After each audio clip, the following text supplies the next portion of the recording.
Oh, good.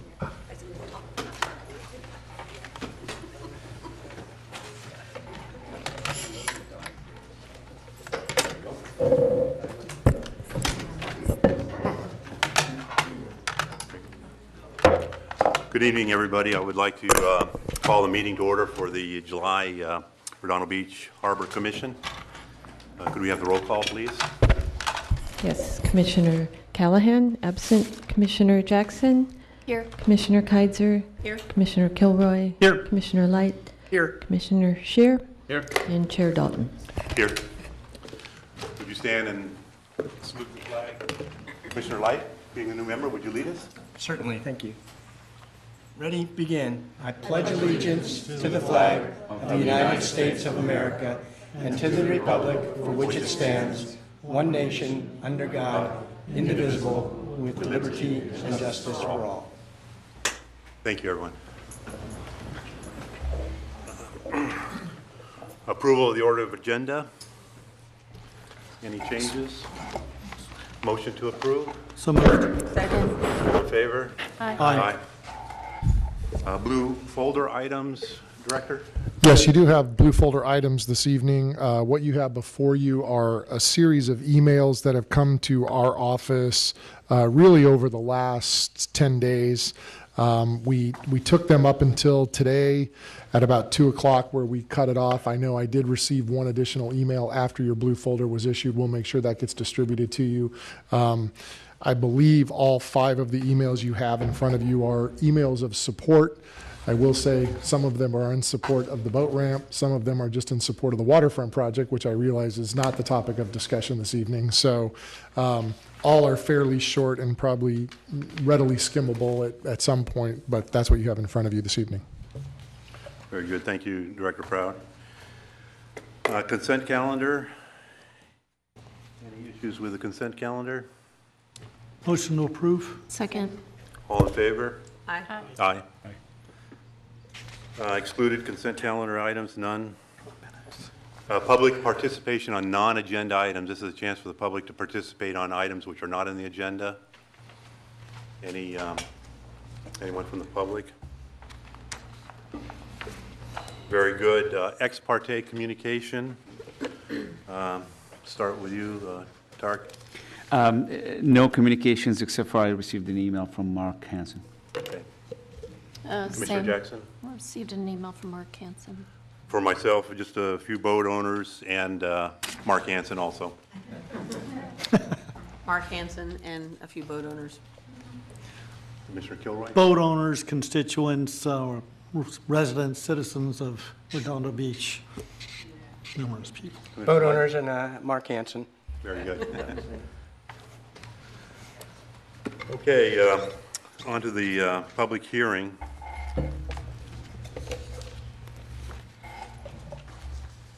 I have a few rules for our process to go through. I guess we're going to open it now.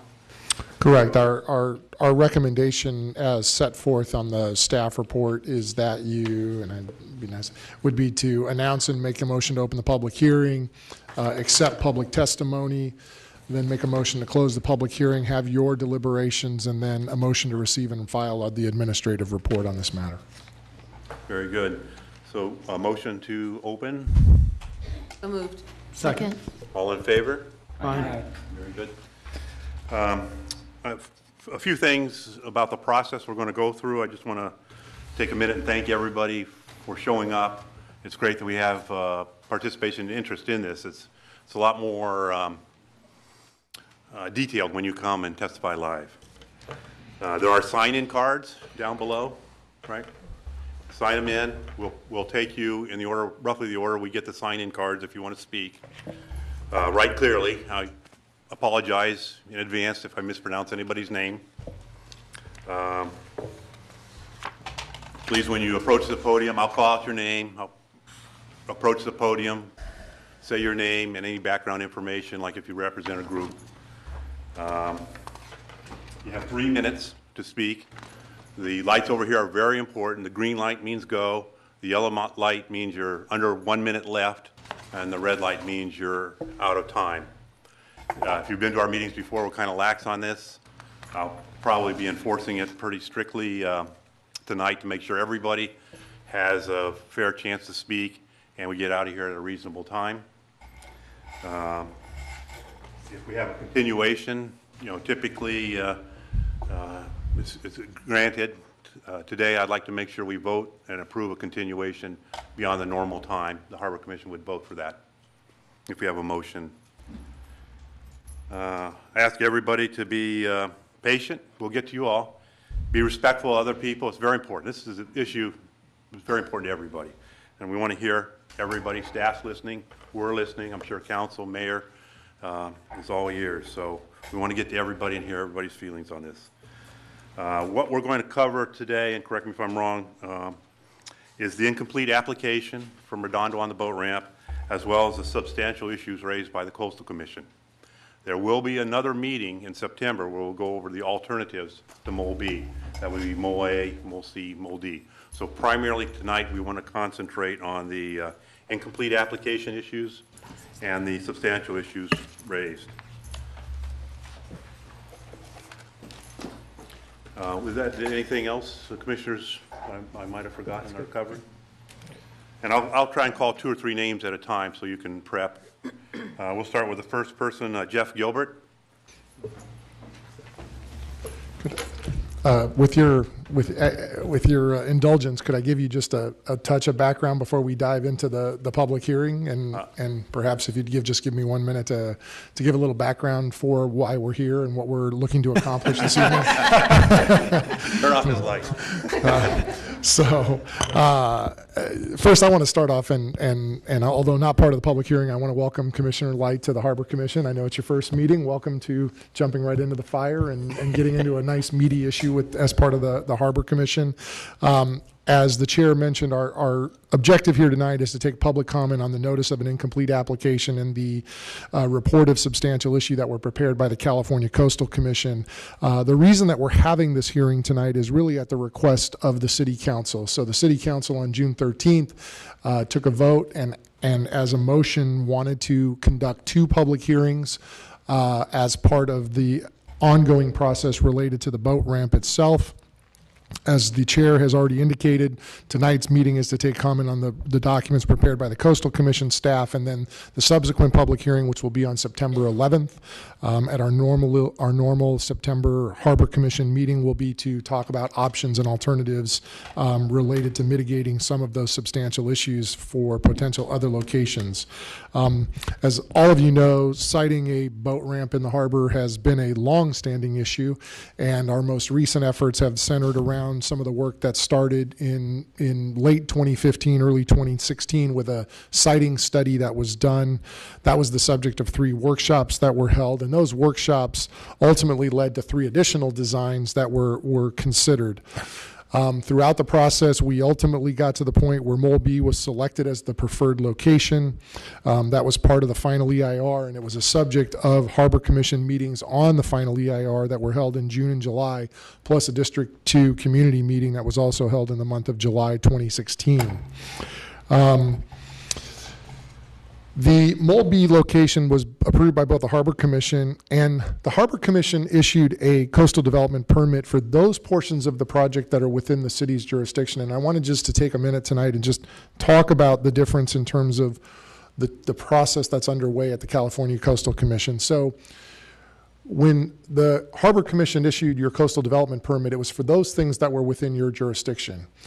Most of the boat ramp application and boat ramp project is within the Coastal Commission's original jurisdiction.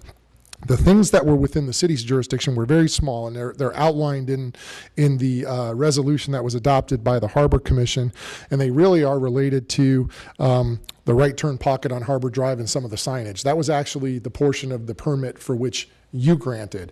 The remainder of the permit was subject to an application that was prepared by the city subsequent to your approval of that portion of the project and was submitted. So really, almost all of the remainder of the boat ramp project is within the California Coastal Commission's original jurisdiction. So I wanted to make sure we had that distinction set forward tonight. So consequently, the CDP that was issued by the city, the coastal development that was issued by the city, was appealed to the city council, and then that appeal was denied by the council, so your decision was upheld. The The portion of the project that was in your jurisdiction was appealed to the Coastal Commission, and that was the subject of the substantial issue determination, which was made by the Coastal Commission on May 12th. So the staff report was issued. There was a hearing on May 12th in San Diego, and the Coastal Commission made a determination that substantial issue exists. I will say that when you read their report, it talks about the entire project. It doesn't just talk about the right-hand turn lane pocket. So in some ways, they actually took on the whole project, even though that wasn't necessarily the subject of the development permit that you issued, the CDP that you issued. So hopefully I'm making that clear, and if not, I'm happy to clarify that a little bit more.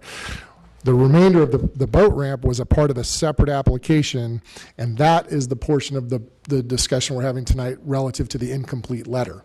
So we submitted an application for the remainder of the boat ramp that was within the Coastal Commission's original jurisdiction, and then they issued an incomplete letter for us to give them more information to supplement the file before they would take that up as part of a regular hearing that they would have on the topic. The City Council, as I mentioned, requested that we hold these 2 public hearings. Tonight we're here to talk about those issues. We're not discussing the waterfront project as a whole. We're really sort of focused on the boat ramp and trying to get the community's feedback as well as your feedback that we can then summarize and deliver to the City Council per their request. They wanted to hear from both the community as well as the Harbor Commission on the issues of the incomplete application and the substantial issue hearing. So with that, Chair Dalton, I'll turn it back to you. I just wanted to give a little bit of context in terms of what we're doing here this evening. Okay, yes, thank you, Director, for all that background. Could you just go over that one more time, the jurisdiction issue with regard Sure. to what we submitted? Is it just for the part that wasn't previously approved? So and I should also mention that Community Development Director Aaron Jones is with me tonight in case I get this incorrect. But when the Harbor Commission approved the coastal development permit, you could only issue a permit for those things that are within your jurisdiction. And so when you look at the boat ramp project, those things that were within your jurisdiction were fairly limited in scope. It was really related to the improvements along Harbor Drive primarily and some signage on Harbor Drive. That was really the only thing, and it's very clear in your resolution that you adopted that that was what your jurisdiction was for and that that's what you were approving the CDP for. And it was also very clear that the remainder of the project was part of the original jurisdiction for the California Coastal Commission. So normally, if someone then wants to appeal your decision on the ramp, they would issue an appeal for that, and that would be what was taken up. But as I mentioned, when the appeal was drafted and when the Coastal Commission staff wrote their response, they actually took the whole project as a whole. They didn't just limit themselves to really only looking at the right-hand turn lane. They actually looked at the project as a whole. So when you read their substantial issue report, they're really talking about all of the boat ramp, the part that's within your jurisdiction for which you issued the CDP, that small portion, as well as the part that is within their jurisdiction, which was the subject of a subsequent application that the city submitted to them.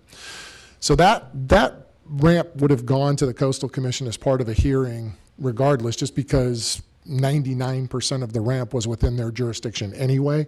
But they did take that matter up as part of their substantial issue. So they kind of went a little broader in looking at the substantial issue matter than what was the subject of your jurisdiction in issuing your coastal development permit. Okay. Aaron, did you want to? Okay. All right. Okay, so far past test number 1. Thank you for that clarification. All right, thank you. All right. So we're going to continue. Jeff Gilbert, Rebecca James will be next, and then Wayne Craig. Good evening. My name is Jeff Gilbert. I am a resident of Redondo Beach in District 2. Here we are again. I am the Executive Secretary for the Southwest Anglers. Oh, sorry. I'm the Executive Secretary for the Southwest Anglers, which is a very, very old shooting and fishing club in the South Bay, and the boat ramp is of particular interest to us. We've attended, members have attended all the public hearings and the workshops regarding this, and we've made our recommendations.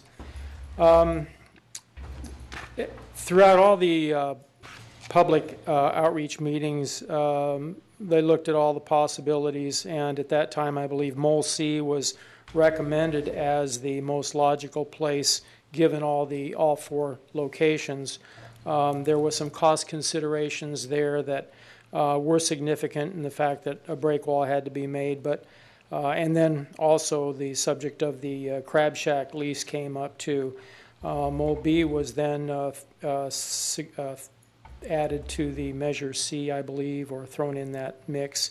This has been a very political and contentious issue, not the boat ramp, but this whole harbor project. And I know that there are people that are against the massive development, that we're using the boat ramp as a leverage to keep Center Cal from expanding into certain areas. But number one, we're all talking about the use of the harbor and the recreational use of the harbor, not the movies or the bars or anything else like that. I mean, first and foremost, I think we should take a look at that.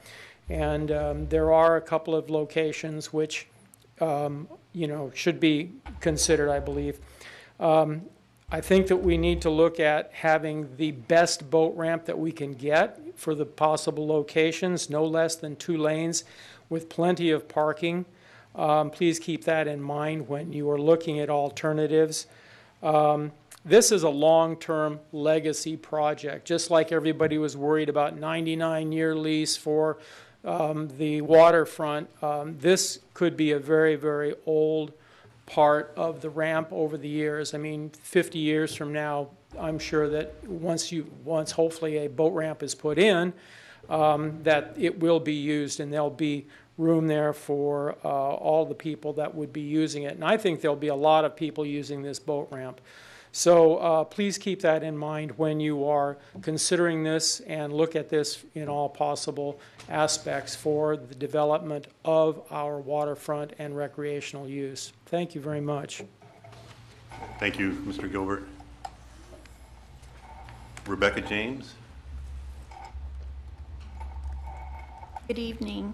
I'm Rebecca James, and I live in District 2 of Redondo Beach. And I've been here for the Harbor Commission hearings throughout a lot of the boat ramp issue.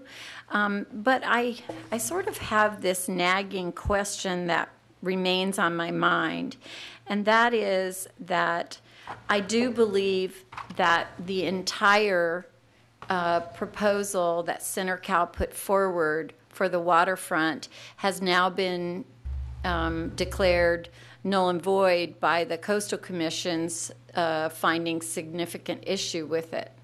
And so if that's true, and if really what the coastal area is about for us here in Redondo is the coastal dependent uses of the harbor, then why aren't we making that the priority? Why aren't we recognizing that this boat launch is huge for our community, that it takes on a measure of importance that really relegates it to be considered as a priority and less as a second thought or to be given up for leftovers that Center Cal then provides for it. So I would just like to say that I'm really glad that the Coastal Commission found significant issue. I know that this gentleman said that it's related to a right-hand turn, but when I came to the Harbor Commission hearings, that's not what they were listening to. They were listening to talk about the boat launch and about how the boat launch would function. And so I would just like to say, please keep that as a priority. Our fishermen, our boaters, our just everyone that uses hand launch, everyone that uses the water, to me, that's the importance of our harbor. It's really not about paving it, parking cars on it. I know that trailers have to be accommodated for, but I just think that we've really relegated it to be less than the priority that it deserves to be. Thank you so much. Thank you, Ms. James. Once again, if you want to speak, please fill out one of these cards and bring it forward. Wayne Craig, and next will be Brian Mitchell. Good evening, Commission, and I think that gentleman there, shouldn't you be sitting in the audience? I'm glad to see him up there, though. Welcome, Mr. Light. My name is Wayne Craig. I'm with District 1, and from District 1, and I'm with Rescue Waterfront. Now, we all know that Mole B is a dangerous location for a boat ramp. And to help you understand this better, here's maybe what a future television spot might look like in describing our current location that you've selected for the boat ramp. Hi, I'm Litigation Larry. I'm at 1-800-I'll-sue-for-you. Have you been maimed, injured, or had a loved one killed in the Redondo Beach Harbor by out-of-control boats at an unsafe boat ramp? Don't worry. We have experts on call who have already appeared on record at city council meetings. They detailed how dangerous the Mulby boat ramp was and how it could cause serious injury or death. Our offices are conveniently located upstairs at the King Harbor Yacht Club. Our staff is constantly watching from our windows, looking down at people being injured daily. To ensure nothing is missed, we even have video cameras overlaying the ramp to capture each accident in brilliant 4K high-definition video. Call now and mention the name of any harbor commissioner here tonight who isn't a licensed captain, an experienced boating expert, or an attorney, and you'll receive a 10% discount. Just remember, we sue for you. So to the rest of you on the commission who were appointed and perhaps encouraged to vote for this bad location in the first place, I have a question for you. How much is a life worth to you? And so how much is a life worth how much is a life worth sacrificing just to build a mall in our harbor? And finally, the one question that came up with everyone I've spoken to is, during this whole process, there were multiple locations considered for a boat ramp. And suddenly, out of the blue, Mulby comes up. And everyone gets, the questions I've been asked to Mr. Jones is, where did this come from? How, after so many hearings where Mulby and other locations were decidedly much more safer, did the Mulby location get picked? What studies, what safety requirements, or how did you base this? It just seemed to come out of thin air. So to the public, I think you need to focus on what's the recreational uses. We have a harbor, it's not a mall. Let's focus on what's safer for boaters and for recreational activity in the harbor. That should be what you'd be focusing on, not developing this for a hyper retail development project. Thank you. Thank you, Mr. Craig.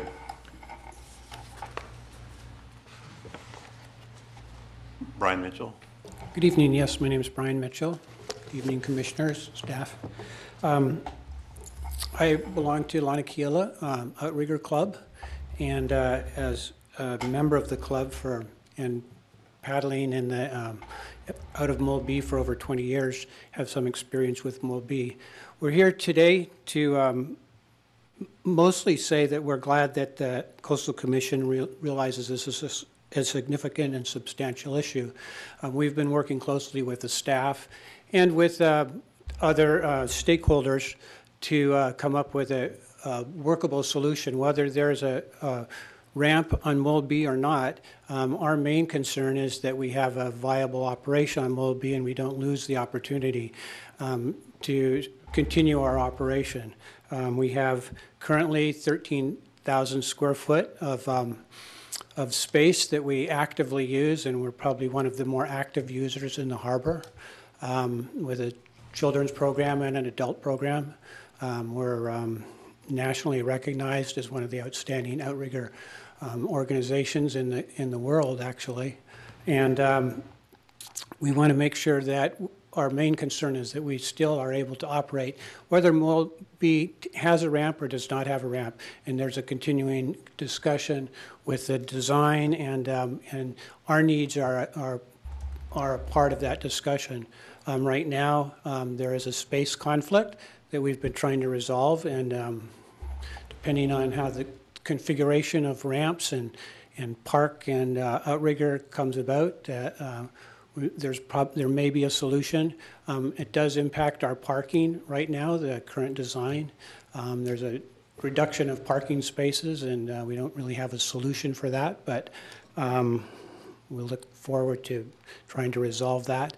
And that also impacts the traffic, our traffic, and the traffic for the boat ramp. We have periodic use of Mulby, and it's not a 24-hour operation, obviously. But at certain amounts of times, we have a major impact on the mole, and at other times we have zero operations that would impact it. So I'd leave that with you for consideration, and we look forward to participating in the ongoing resolution and design. Thank you. Thank you, Mr. Mitchell. Are there others in the audience who wish to speak? Any more blue cards? That's it?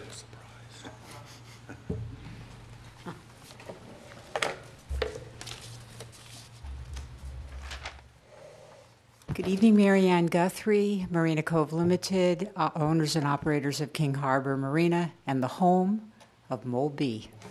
I brought with me a copy of the log. They did a story, Redondo Beach changes course on boat launch ramp plans.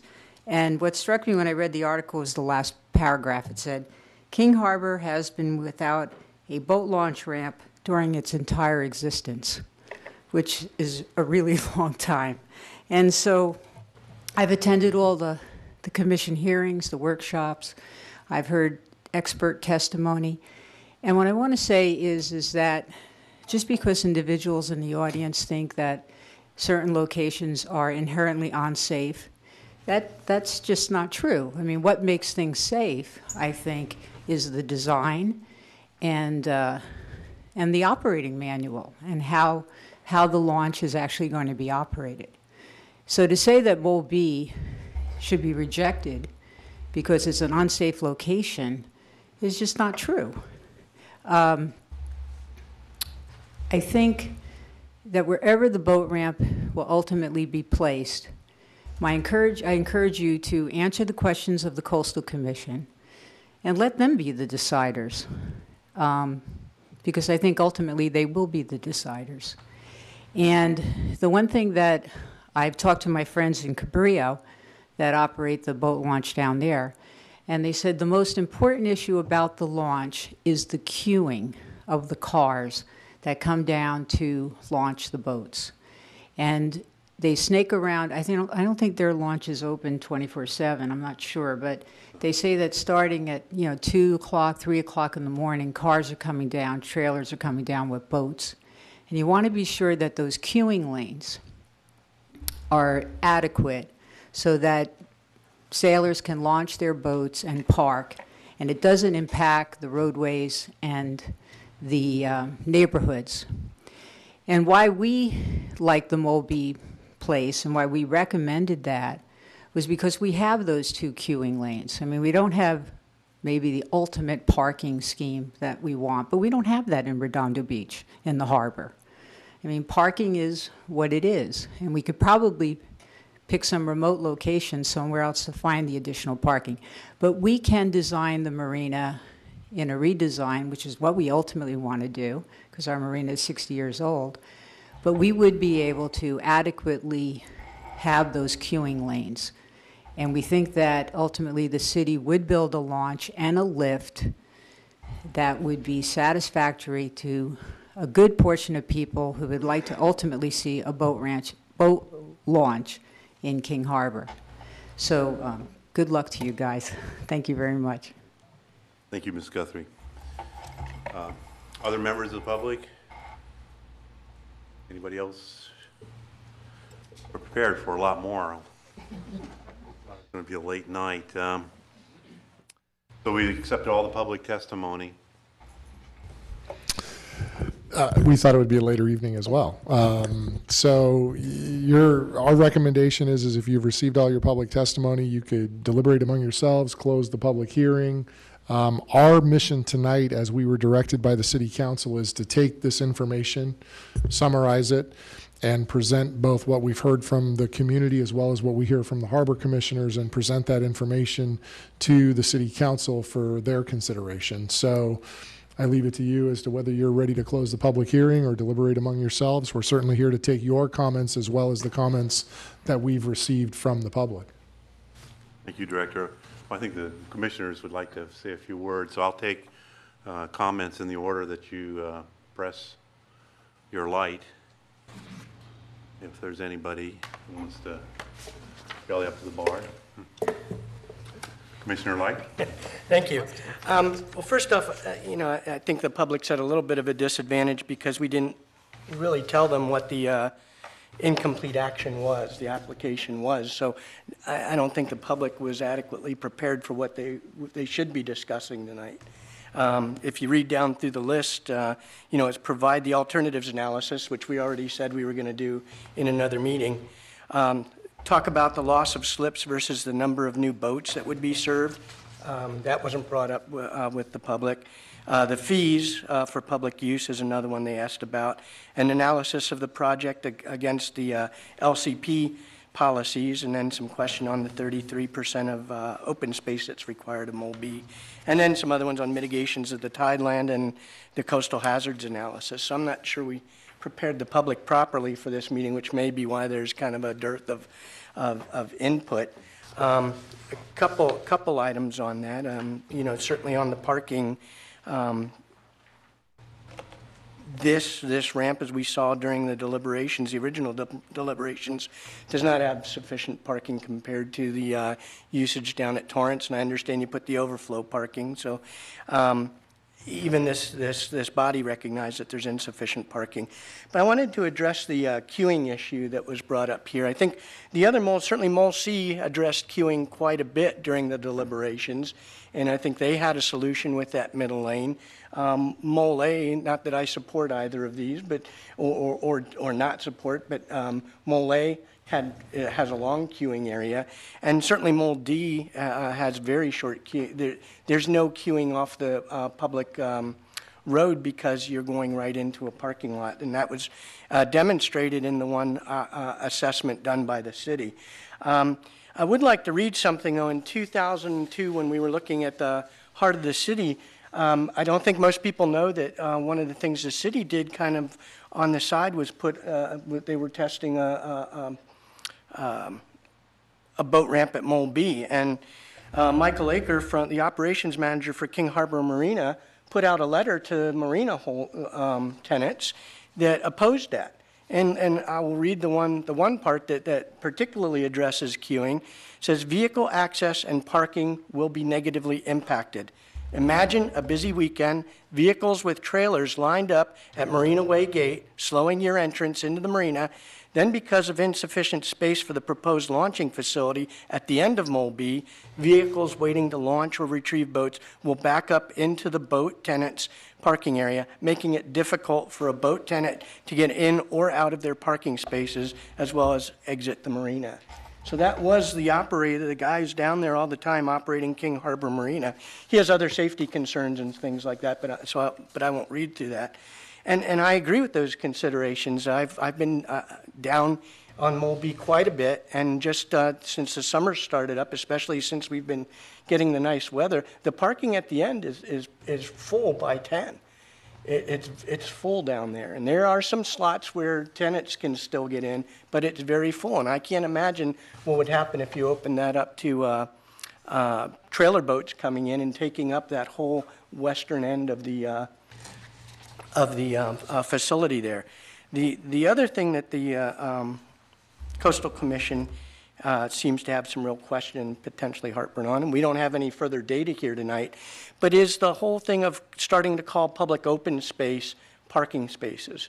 And they had some real issue with that, and it's mentioned not just in this substantial issue, but it was also mentioned on the waterfront substantial issue. So it kind of bled over into that activity as well. So they look at that at both the bulwark, or whatever you want to call it, the breakwater, and the parking being called public open space.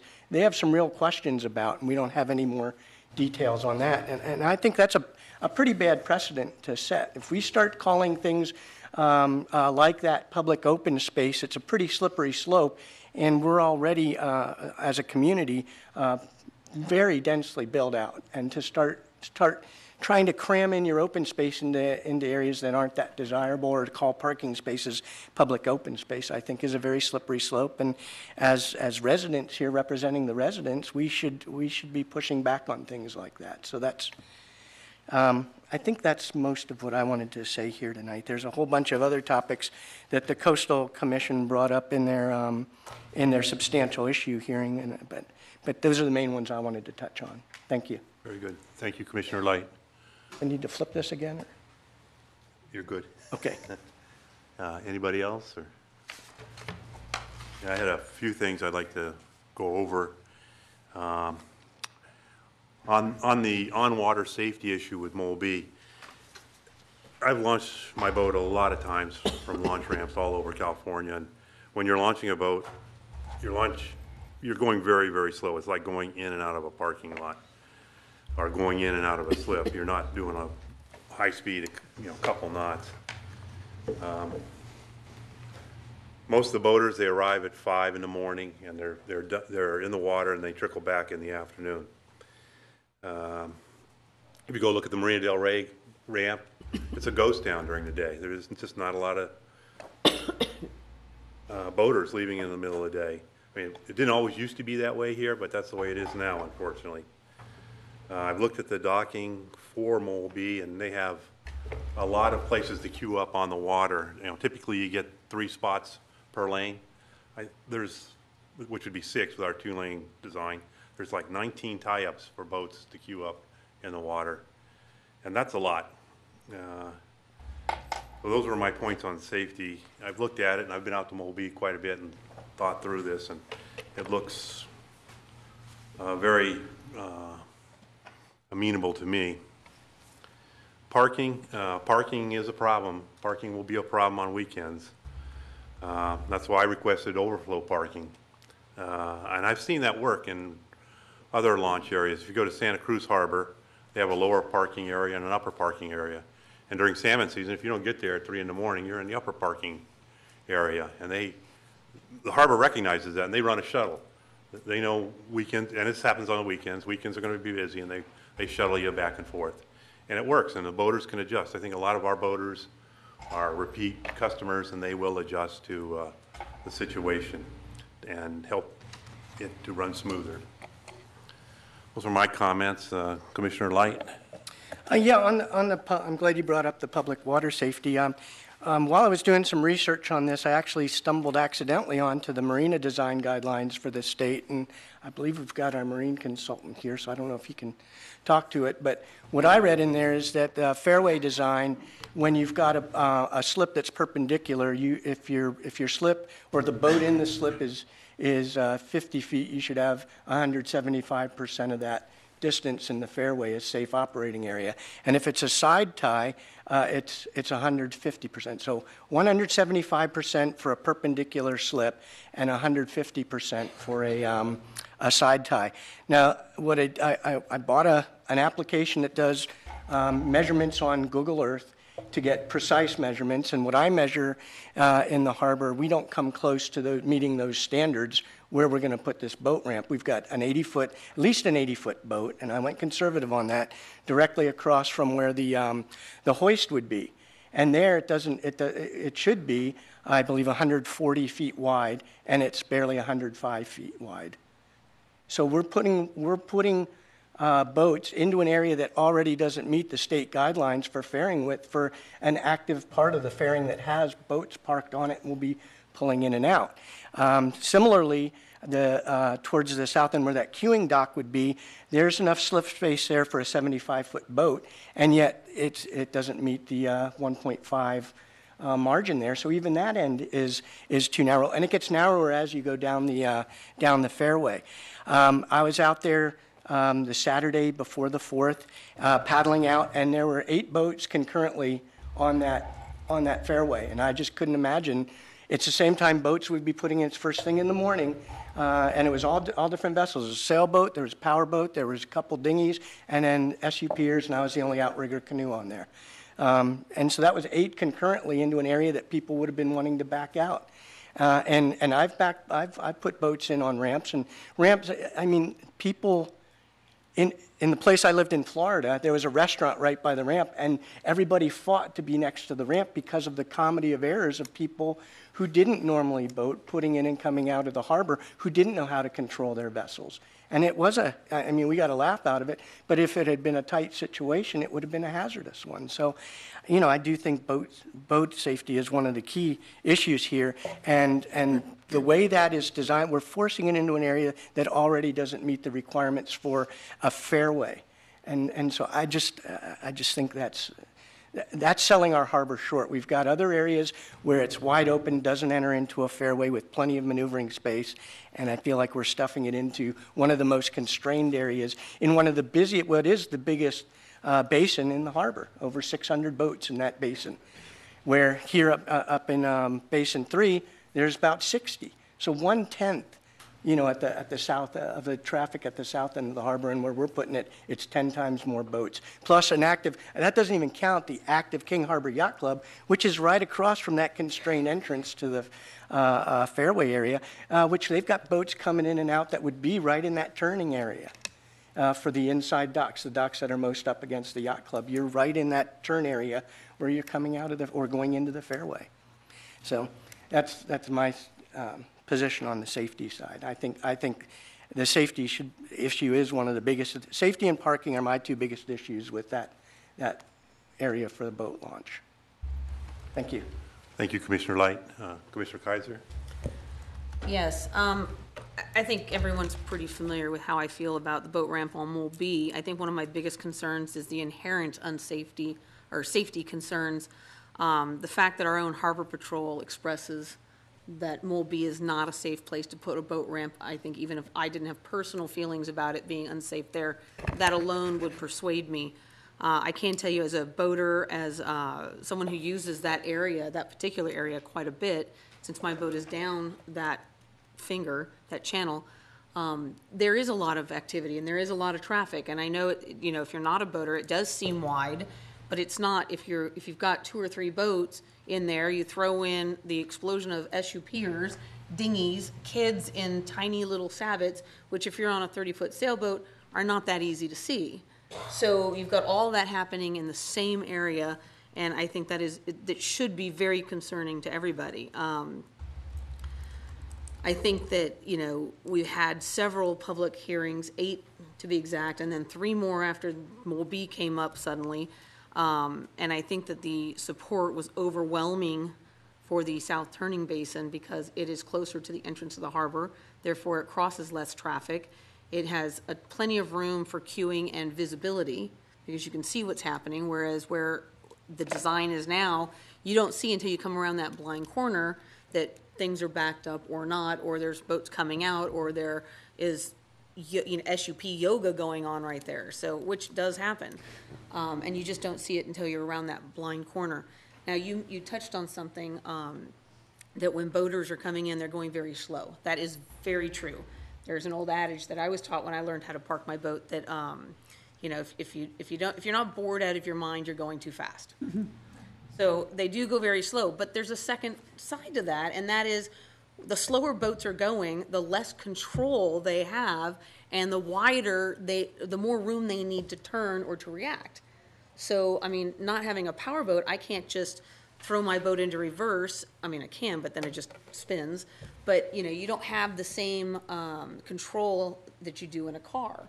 So I think it's hard if you're not a boater to appreciate how much space you actually need and how much visibility you actually need to make a safe turn. And I'm not just talking about the people who are using the boat ramp, but for the people who have their boats down there, for the youth that are taking lessons, for the youth outriggers, for the adult outriggers, you know, for the SUPers, for the dinghy people. I mean, the kayaks, there's just a ton of use in that harbor, and I just think it's a horrible place for a boat ramp. The queuing and the parking, obvious concerns. Yes, there is a long stretch down Mole B for queuing, but then that is not usable for anything else. For instance, the people who have their boats on Mole B. Then you're sitting behind someone that's waiting to get to the boat ramp to unload their boat. And having been in a line behind a boat ramp, it takes time. You get 4 people in there, it takes you some time to get up to the front. And if you're caught behind one of them, you're just kind of stuck because there's nowhere to turn around. There's nowhere to, you know, go around, whereas in other places in the harbor, we can create a third queuing lane that is dedicated for queuing. I also have concerns about if the queuing gets backed up on Mole B, that it would be also a problem for our emergency vehicles. And you know, aside from that, I think I've said everything about Mole B in our past hearings. Okay. Thank you, Commissioner Kaiser. Commissioner Scherer? Well, I didn't think it was a good location back then, and I didn't vote for it. I didn't vote against it, but I abstained, and I still don't think it's a good location. If you've experienced driving down Redondo in the summer, in the last couple of weeks, you would have noticed that it's barely possible to make a left turn onto Harbor Drive. So you can only get a couple of cars at a time and have to maneuver with the with the pedestrians and the bikes. So now imagine having to pull down a boat and have 10 boats or 20 boats or whatever the number is trying to get into the into Mall B.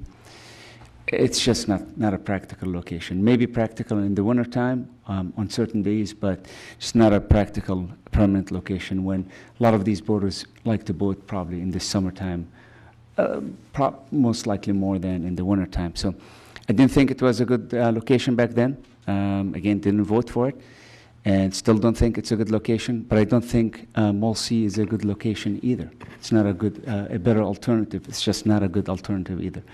We're going to have similar problems, similar challenges there. Maybe not as bad, but it's still not a good location either. So these are still my thoughts on the topic. Okay. Thank you, Commissioner Scherer. Commissioner Light? Yeah, the last thing I'll bring up, I apologize for that, is the loss of slips. This is a substantial loss of slips in our harbor. I was talking to some folks at the King Harbor Yacht Club at the July 4th celebration, and they were saying there's already waiting lists for boats over 30 feet at all the marinas, so we're eliminating those slips there. And I know we had some testimony that there's enough movement of slips that you can move the people who are currently in those slips out to other ones, but that's decreasing overall capacity. The demand is there if they have a waiting list, and it's already shown to be short. And the numbers, from the numbers that were published with the public materials, it didn't seem like there was sufficient to move. I think it was something like 30 of the larger slips somewhere in the harbor on a snap basis, maybe over a 2-year period, but certainly not, in a few weeks that you could move 30 boats. And obviously, if you have a 24-foot slip and you have a 50-foot boat, you can't put a boat in there. That's not a one-for-one. And I believe the bigger the slips are, the less that the availability is. And the trend is continuing that bigger boats are the more popular boats. As to the time of day, I forgot you had mentioned something about time of the day. During the winter, certainly during the lobster season, there's an evening session, and that's when I go. I go out after work to go work out, on my outrigger or my surf ski. So it's the same time that people will be going out for their lobster diving or fishing. Fishermen do go out in the evening. I've gone out a number of times with kayak fishermen that are going out in the evening because perhaps they worked and couldn't get out in the morning. And then I've found that families, and mine was one of them, you don't tend to go out first thing in the morning or late in the evening. You go out midday when it's sunniest, the kids are up, and they're excited to go out on the water. So I think you could foresee three shifts of people coming in and out of the harbor, especially when you get into the smaller boats, like the jet skis and stuff like that. They're not going to be generally not going to be your first thing in the morning. They're going to be when the sun gets hot and they want to go out and blast around. And if you've ridden those, they are very unmaneuverable at slow speed. In fact, there's documented accidents. You're safer going faster on a jet ski than going at idle speed. Because they just don't turn that well. Now, some of the newer ones have fins and stuff like that, but that notwithstanding, it's still a very dangerous activity. So I think I think now I've got my points out. So appreciate the indulgence. Okay, thank you, Commissioner Light. Anybody else? Any other comments from the commissioners? Commissioner Kilroy? I'll comment why I'm not going to comment. We're going to revisit all this again in September, I know, trying to discuss the merits of one mole in a vacuum without really having it on the agenda to look at the pros and cons of the other moles, to me doesn't really have much value or much weight. I think the real issue is and that's one of the public participation brought it up. It's, so you open up the whole thing again, and it's like, where is the best location for a boat ramp? And it looks like that's where we're headed in that situation and discussing it from the get-go. Previously, I was asked if a boat ramp was a possibility, or could you put a boat ramp in and make it work in Mole B? I felt you could. I still feel you could. But I do think that every mole has its pros and cons. I don't think anything, I think Commissioner Scher said it, none of them are ideal. And I think September, at that public hearing where the agenda's a little wider, discussing alternatives, I think is the time when I will probably express my opinions and concerns with regard to the other moles, and including Mole B. So, thank you. Thank you, Commissioner Kilroy. Anybody else? Well, Director, we've received all the testimony from this end. Great. Then, per our recommendation, you do have a somewhat more of a chronological type of an administrative report, just to kind of lay out the steps that have been taken. We do have before you, if at your pleasure, whether you wanted to receive and file that report as part of a motion. We will certainly take, and there's a lot of us who have been here taking notes. We'll compile the notes from the public comment as well as the notes from the commissioner's comments into a document that we will be giving to the city council, likely after your September meeting. So it'll kind of go as a package together. You'll have the comments from this meeting as well as the comments that will happen at the September 11th meeting. We'll compile those together and then present those to the city council for their consideration. So I leave it to you as to whether you want to make a motion to receive and file the administrative report for the public hearing. And close the public hearing. Could I trouble you for 1 minute? There were some people who showed up late. Maybe we haven't heard from all the public. Is it okay to have some more public participation? I can't remember whether we closed the public close hearing the or not. public Okay, if we hearing. haven't closed the public hearing, then it's at the pleasure of the chair. So is there anybody else from the public who would like to comment? I saw you come in, Mark.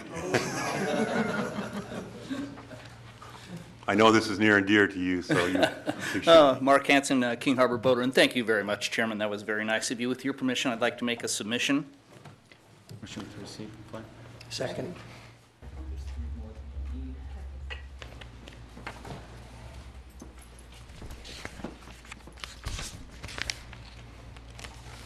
So nice, I'll keep this super short. Recommendations just twofold. As you know, we've got our 5 Harbor Patrol and Bay Watch current or retired officers who all sent letters into the City Council. They didn't pull any punches. All 5 of them said a boat ramp on Mole B is unsafe. So I think that's, if we're going to give our most accurate, comprehensive answer back to the Coastal Commission questions, I think it's absolutely critical that those 5 letters be attached when we send our response in. The second one is, as you know, during this whole MOBI process, I had a bunch of what I was calling fireside chats with all the leadership of all the boating organizations. There'd be anywhere from 1 to 8 of the Commodores, rear Commodores presidents of all those organizations. I took copious notes, and when I met with each one, I'd let them know what I got from the people before. I was the guest speaker for Redondo Beach Yacht Club, the King Harbor Marlin Club, Southwest Anglers, where they just called and asked me to come in and talk to all of their folks. And of course, I give monthly reports on what's going on to my own club. So I put in hours to just get every bit I could. And I was occasionally surprised. I thought I could have guessed everything, but boy, some of the leaders of these organizations brought stuff I hadn't thought of. And that resulted in the 16 concerns that I've provided to you both electronically and this evening. 16 concerns why a boat ramp doesn't work on Mole B, and most of those cover and help answer those questions of the Coastal Commission regarding safety and the impact on existing recreational boaters. I think you can all simply look at the 16 and see which ones have to do with safety, but also take a good look at the impact on other recreational boating uses. That's kind of a big deal from those Coastal Commission reports that we've all taken taken a look at. You put a Moleby there, you're going to have a huge negative impact on the outrigger canoe clubs. You're going to have a huge impact on all of the slip tenants there who aren't going to be able to get to their slips. And of course, you can look down the list. You know, all the activities at King Harbor Yacht Club. I mean, that's where several of the biggest events of the harbor take place, and you're going to have, you know, boat ramp traffic right there on those big events. So take a look. Those are my two recommendations. Send the safety officer stuff in, and certainly send that list of 16 things in. Thank you. Thank you very much, Mark. Anybody else from the public? Good evening, Chair, Commissioners, staff. Sean Guthrie, also with Marina Cove. Just wanted to clarify a few things. Commissioner Light brought up a letter that was submitted by our marina manager some, 15 years ago. Oh, totally different context, totally different proposal that was being done, plus the fact that there wasn't a lot of serious looking at it from a landside standpoint that has been looked at here. And the thing I want to clarify is, since getting involved with this whole process, we looked very closely at the impact on the marina parking. And as you come in, the parking lane all the way out there, there's two of them, an in and out right now. Both of them are wide enough for two-way traffic. You could create a queuing lane all the way down from the entry gate to the ramp location that would allow, and the parking would be adjusted from 90 degrees to slightly angled so that cars could get in and out of those parking spaces with a queuing lane to the south side of that lane there, so that there would be ingress. And even in the event of a situation where someone wasn't in that queuing lane properly, or someone was trying to back out, emergency vehicles could easily get in and out on the south past the traffic lane between the parking. So that was all looked at with the Harbor Patrol and the city staff and stuff like that. On Harbor Drive, it was also brought up through the public hearings that the right turn lane would be, the right turn pocket would be lengthened. It would eliminate some parking, but I think the parking was going to be replaced elsewhere. On the water side, the boat slips that are mentioned on the north side of the channel, as we've said over and over again, that part of our plan is to, because our marina is reaching that point where it has to be rebuilt. The docks have to be rebuilt. As many marinas up and down the coast are doing, they're rebuilding to reduce the amount of vacancy that we've chronically had for since 2009. We've averaged about 60 empty boat slips, so mostly in the small range, right? But in reconfiguring the marina, you would create less of those slips and more of the larger slips that are in greater demand. So the net effect, that, as we've studied it, is that there wouldn't be an impact on those larger slips by creating the space for the ramp.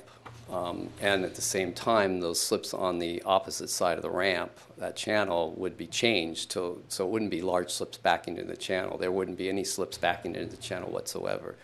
So those are the things that we were looking at in the bigger picture that we never got to fully get into, because the steps were that if the ramp got successfully approved through the city your commission, and then ultimately city council, and then lastly the coastal commission, we would be presenting a plan to redesign and reconfigure the marina around a ramp, which you don't have that opportunity existing with Portofino or Port Royal, because the expert will, I don't know if he's going to speak at all tonight, but as he did in the public hearings, there is no best place, but the best place would be if you were to design it from the day the harbor was built, was in one of the two basins where you have the calmest waters. Mr. Guthrie, we're running out of time. Oh, anyways, just wanted to add those clarifications. Very good. Thank you for your clarification. Very helpful.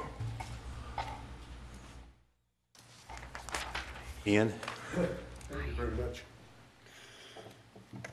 Commissioners, staff, Mr. Chairman, my name is Ian Bardeen. I am in District 2. Just 3 considerations. Boat Parade, 4th of July, Super Bowl Sunday.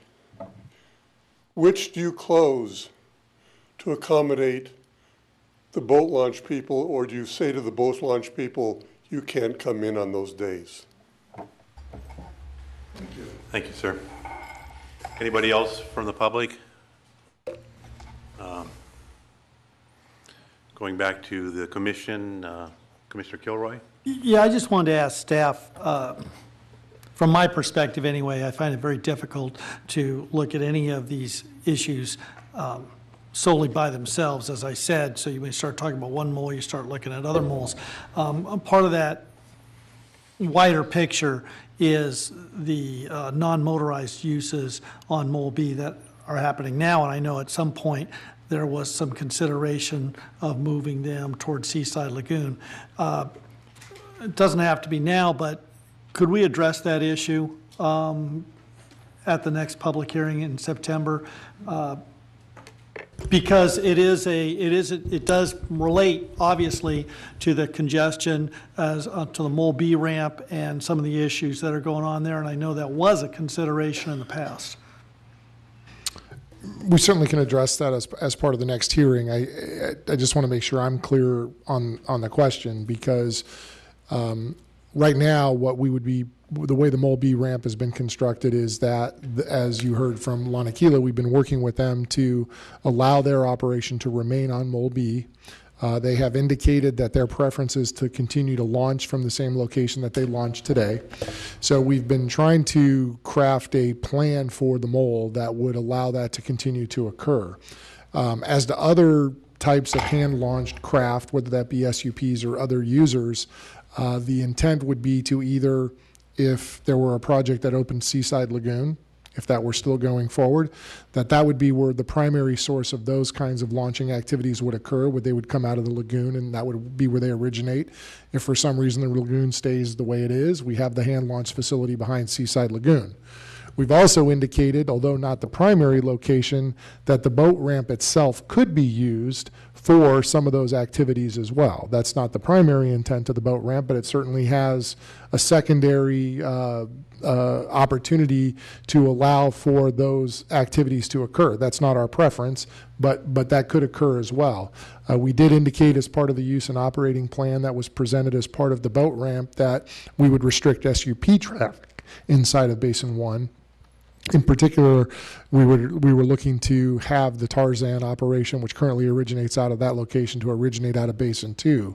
So we have looked at some of those issues in the past, but we're certainly happy to revisit those questions as part of the conversation about how we optimize or minimize the substantial issues that were identified as part of the Coastal Commission staff report. I think it's really important that the future of Seaside Lagoon, as best as you can rub your crystal ball, be looked at, because the impacts of a boat launch in that area, obviously, to an open Seaside Lagoon could be an issue, as well as whether you're using the Seaside Lagoon area for SUP launches, et cetera. And you know, I've been dealing with the Seaside Lagoon issue for 10 years, or seen its progression certainly for the last 10 years. And I don't see, to me, the end game is it's going to end up being open to the harbor, regardless of anything else happening in the harbor. And to sit there and try to make a judgment as to where a boat ramp should be without that being at least a consideration going forward, I would think would not be making a well-informed decision with regards to the boat ramp. So that's why I would like that, those possibilities at least be presented when we sit there at the next meeting and consider other locations. Thank you, Commissioner Kilroy. Good points. Commissioner Light?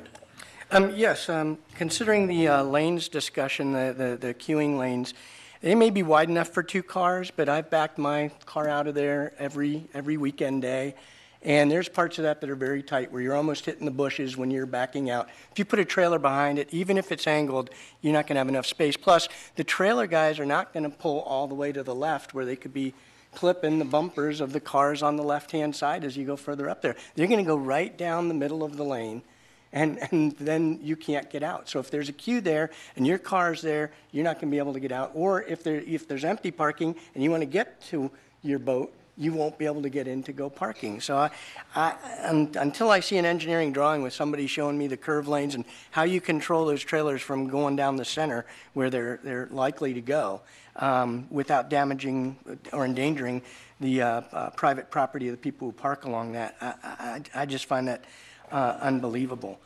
You talked about the docks being rebuilt on the north side right there. We can't speculate what's going to get approved there. You can't speculate. You can't say, oh, I promise you 10 years from now I'll put in enough big boat slips to cover up that loss. Because that's just not the way it works. You're supposed to adjudicate against the project. If the project already had that in it, then it would be a different consideration. So if part of that project was remove the 80-foot slip right across from there and clear out all the side ties and all of that, that would be a different deliberation. But to say trust me for the future is not an appropriate decision-making plan. You just can't bet on the future until it's approved. We don't even know if the Coastal Commission would approve that. There's a section of our certified local coastal program that says all of the existing slips within the harbor area will be maintained, enhanced, and preserved. And we're eliminating them. So we're violating our own LCP in what we're doing today. And without that plan from the Guthries already approved and approved as part of this project, you can't say you're meeting the intent of our own LCP. Similarly, it says you can't eliminate parking in the harbor area, and yet we're doing that. As far as the non-motorized vehicles, as Mr. Proud said, it's been advertised all the way along that the secondary uses for hand-launched boats. If Center Cal would shut down the beach there, and we were told we would be able to launch from this boat ramp, and I didn't hear a restriction on SUPs launching out of there. The only SUP restriction I heard was tar sands, if I'm correct. And there's whole racks of SUPs that are privately owned in Basin 1, and because there's 630 boats, it's the most heavily populated from an SUP perspective. So you may cut down tar sands, but you're not going to eliminate SUP traffic down there. And you're not, at least right now, the operating plan says that you can't launch from there. And certainly, launching an SUP or a kayak right from the same facility, you got a trailer going down right next to it, is more dangerous than coming out of Seaside Lagoon and launching and near up in close proximity to the Mole Seaside at Joe's Crab Shack. It's much, much safer than going out of Mole B in the lane right next to it, and actually probably in between either the queuing dock and the boat launch, or the hoist and the other boat launch ramp. So to say that's open to hand launch boating is a much more dangerous situation than you have in Mole C. And of course, Mole D, you're well away from any of those problems. So, but that's a discussion for the next meeting. Trying to accommodate the outrigger canoe ops. I mean, part of what they're saying is, can you squeeze it all in? That's what the Coastal Commission is asking us. Can you squeeze all that into this space? And it sounds like we still don't have a solution. So how can we go with any assurance to the Coastal Commission and say we got a solid answer that, yes, it will all fit, when what we're hearing tonight is, well, from the outrigger canoers and even from Mr. Proud, we're still working it. And then I already talked about the restriction of tar sands. So we didn't restrict all the SUPs. It just says about moving tar sands to Basin 2. So I think that addresses everything I've heard in the last testimony. Thanks. Okay, thank you, Commissioner Light. Commissioner Scherer? Yeah, thank you. Just a couple of questions maybe for clarification to Director Proud. So at the September hearing, we will be talking about and considering different options. So when this came before us, if I recall, we needed to provide a boat ramp as part of the requirement by the Coastal Commission for the waterfront development to proceed forward. At the absence of clarity on what's happening with the waterfront development, it will be impractical and challenging to consider any option, be it more B, C, D, whatever it is, without knowing what's going to happen with that portion of it. We could be making a decision today on Mall C that could impact the future development of the waterfront because of the decisions we're making today. So this came about at a time when the waterfront was designed and we had to find a solution for the boat ramp. Now the waterfront development is not a clear, doesn't have a clear path. Why are we making a decision anyway, short of responding to the Coastal Commission? I think one of the responses is we're not in a position to provide further clarity at this time until the waterfront is further clarified. So the question for you is, am I misunderstanding it, or what's the reason for making a decision and considering options without knowing what the big picture is and what the plan could be at the waterfront? I think it's a fair point. We're bringing this issue to the Harbor Commission at the request of the City Council. The exact request for the second, and I went back and watched the tape today so I could make sure I got this correct, and the exact request that was made, the motion that was made and was adopted for your second hearing, the request for you to hold a second hearing, was to determine the optimal location to not raise substantial issues and address the substantial issues raised by the California Coastal Commission. That was how the motion was presented. So I recognize that's a little confusing in the way it's worded, and so we've really tried to craft it as how do we look for an alternative location that might mitigate some of the substantial issues that were raised by the Coastal Commission. I think that's the intent of the second hearing, although I recognize, Commissioner Scher, that your point is a fair one.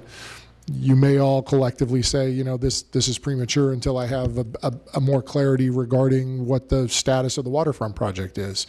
You may not. You may decide that you know enough, or you have enough concerns about the Mole B location that you'd like to move forward and discuss it and perhaps do something different. So we're bringing this item to you at the request of the City Council because they made a motion and asked for your input.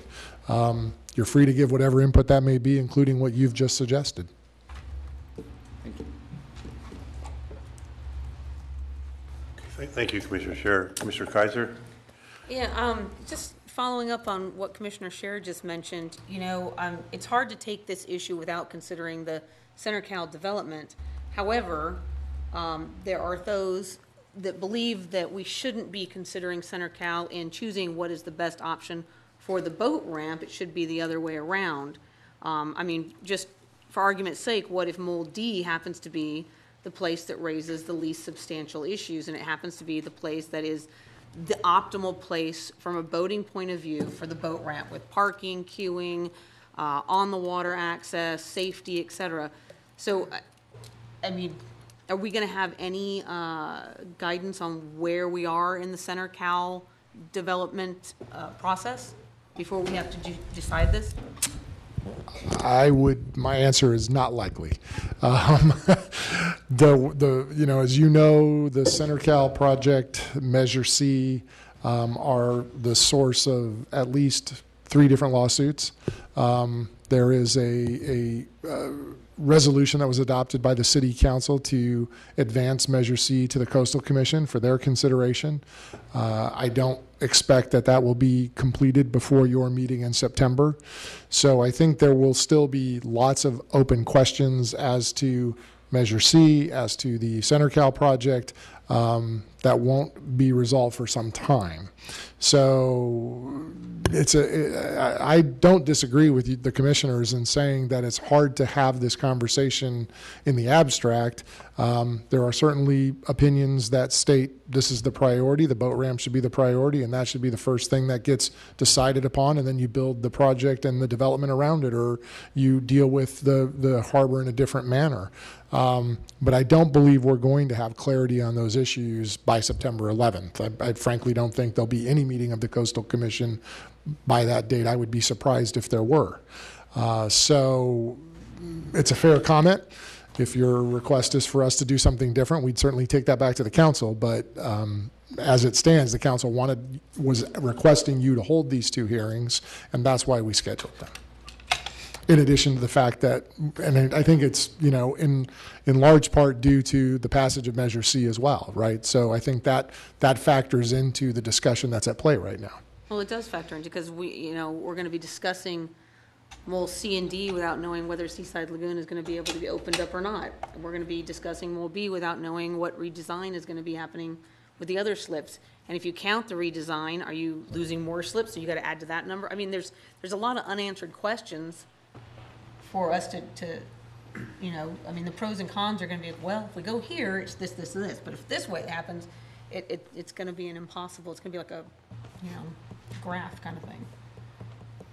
And I don't, I'll just note, it wasn't the motion that was approved by the council, but there was a alternative motion that was presented, which was continue to advance the Mole B application and prepare an alternative analysis for Mole C, or perhaps an alternative application, a backup application, if you will, for Mole C. That motion was ultimately not approved by the council, but just so you have, if you didn't have a chance to see the whole hearing, I want to make sure you have the benefit of having heard both motions that were made. The motion that was adopted was to conduct these public hearings.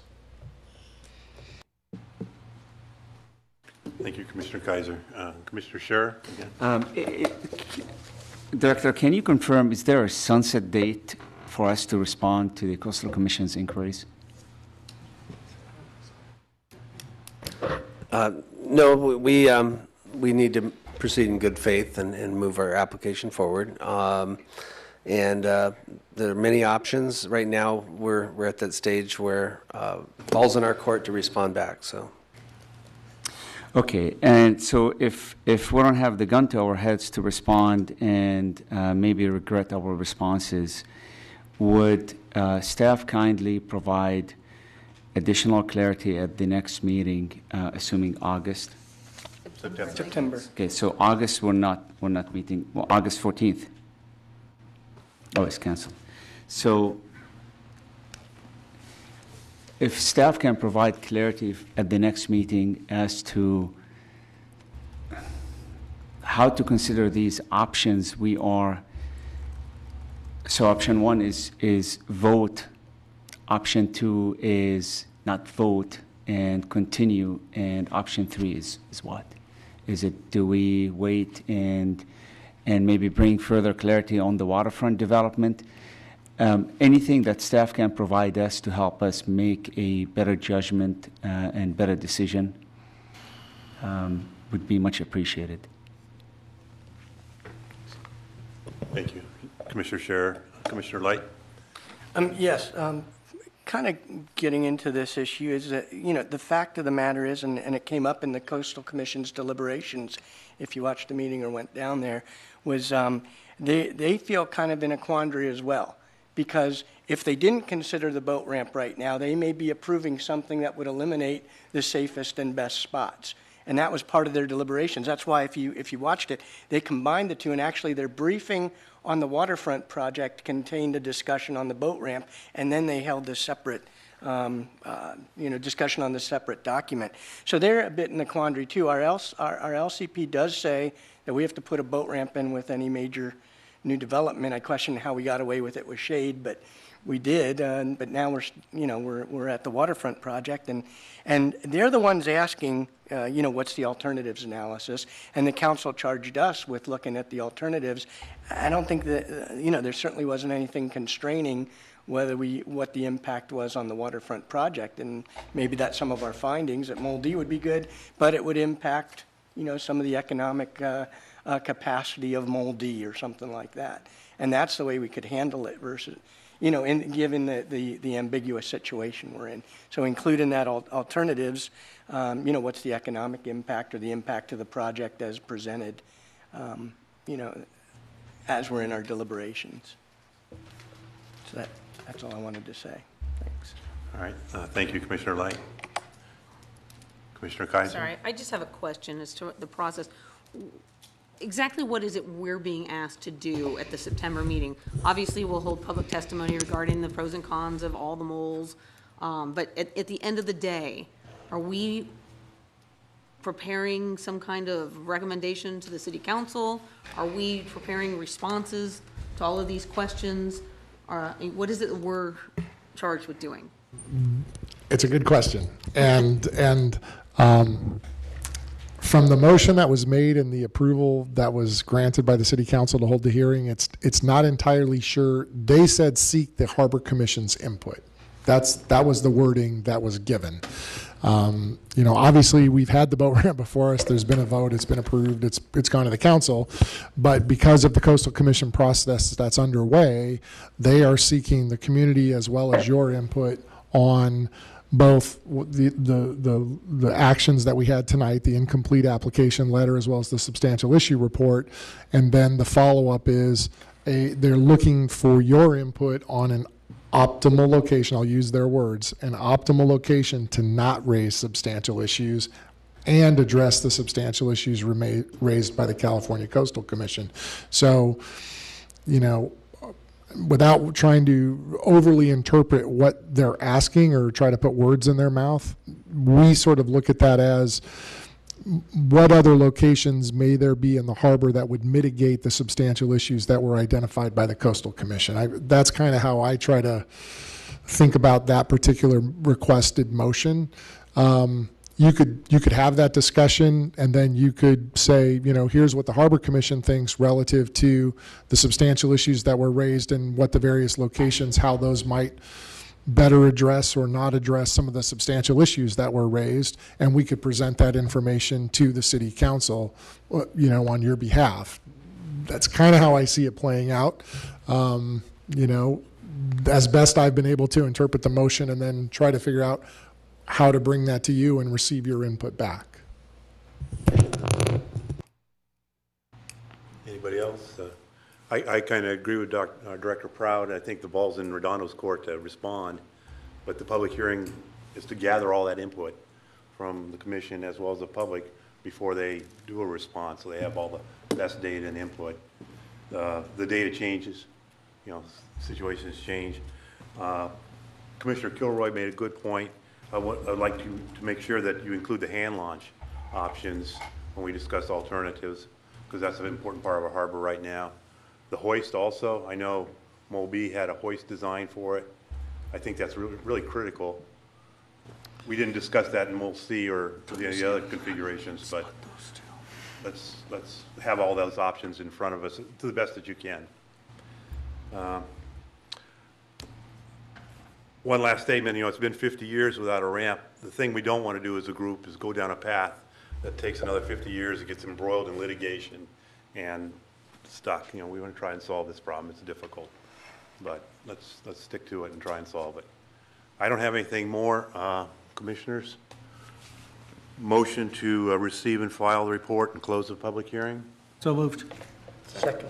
All in favor? Aye. Aye. Well, thank everybody for showing up and participating. Moving on to item 9, the director's report. Give me your hand on agenda. Yeah. Separate. Okay, for the director's report this evening, a few things that we wanted to cover. Again, we kept this fairly brief, thinking this might be a touch longer meeting. But just by way of some of the items that have gone to council recently since we last met on May 23rd, as I just mentioned to you, there was a public hearing to consider the adoption of a resolution to submit Measure C to the California Coastal Commission. That resolution was adopted. Measure C has been submitted to the Coastal Commission for their consideration.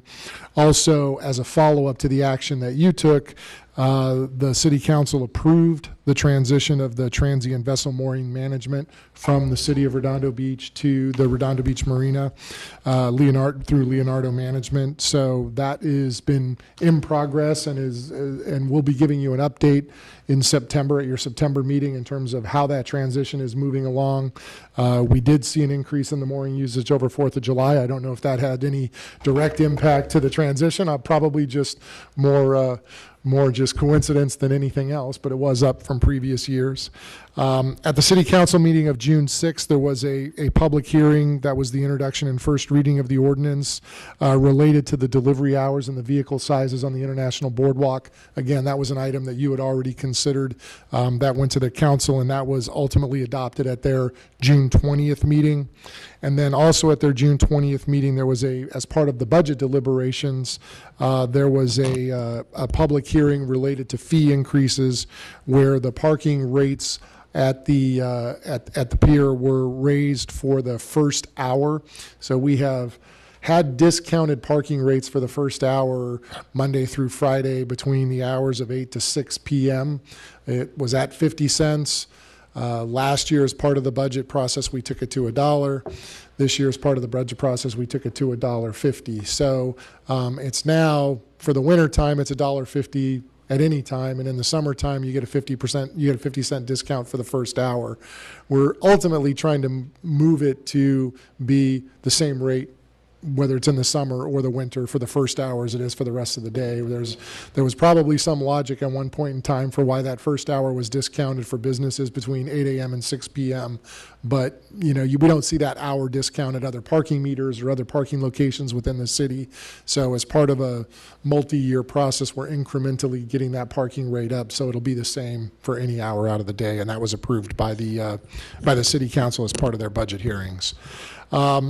Upcoming council items, we have a couple of leases that are going to be going forward. One is the one for Tradewinds down at 144 International Boardwalk. That's the former smoke shop space that is going to be taken over by Tradewinds. So they're expanding their operation into the former smoke shop space. That's a 5-year deal and they're just looking to expand their space and be able to offer more of what they're already selling at their current location. And then the second lease that's going to be going is the Redondo Beach sport fishing lease. So as we've talked about in the past, the sport fishing pier has had a structural evaluation done on it. There are concerns about the structure of the sport fishing pier.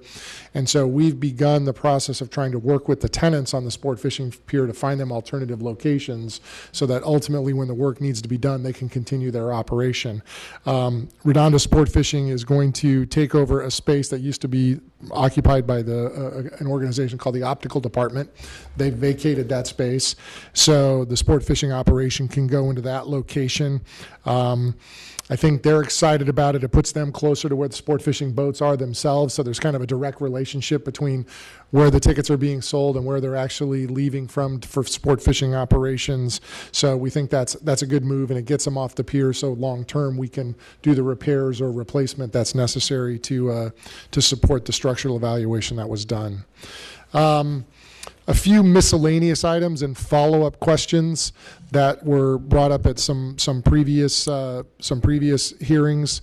There was a question that came up about which city account is being used to charge the Measure C legal costs. So as I've mentioned earlier, there are a few different lawsuits that are in play right now related to the to Measure C and the waterfront project. As it relates to the EIR lawsuit, so the lawsuit related, the sequel lawsuit, we have an agreement with CenterCal where they reimburse the city for the legal costs associated with defending that lawsuit. So that's being paid for through a reimbursement program with CenterCal. For the Measure C lawsuit, and there were a couple of lawsuits that were filed related to the Public Records Act requests, and then there's actually those are being paid for, those two lawsuits are being paid for out of the city's self-insured liability account because they're kind of a more broader, wide city issue. Measure C is got some applications that go beyond just the waterfront project, and the Public Record Act's lawsuits are lawsuits to defend a couple of council members as well as the city related to a Public Records Act request that was made and the city's response to that. So that's paid out of the self-insured liability account that the city maintains. The most recent lawsuit, the lawsuit for damages that you've read about, which is a $15 million lawsuit, because that is directly related to the waterfront project, that'll be funded by the Harbor Fund. So that is the one lawsuit that is going to be directly funded. The legal costs will be funded out of the Harbor Fund for that particular piece. So that's the update on that piece. One of the questions that came up is what's the progress of the bike path improvement project? We've talked with the traffic engineer who is, you may recall there was a presentation, that presentation was made to the council. Council adopted the recommendations. So the traffic engineer is kind of in the process of finalizing the details on that, which is as simple as perhaps the type of paint they're going to use for the striping to make sure that it's going to wear well. And we can give you an update on that project timeline for implementation at your September meeting. So they're just kind of finalizing some of the final details. An additional item, update on Gold's Gym. We have been working for quite a while with the leasing agent for Gold's Gym to see if they could find a trust-consistent use. It's been very difficult. So one of the conversations that had emerged was, could the owners of the Crowne Plaza actually engage in a purchase of the site? As it turns out, that's actually one of the recommendations that was made a couple of years ago in terms of working with the State Lands Commission for the site. So we have discussed that with the City Council, and we've discussed that with the State Lands Commission staff. Both are amenable to the idea of a sale of the Gold's Gym site. The process, though, does involve an appraisal. It has to be an arm's length transaction at fair market value.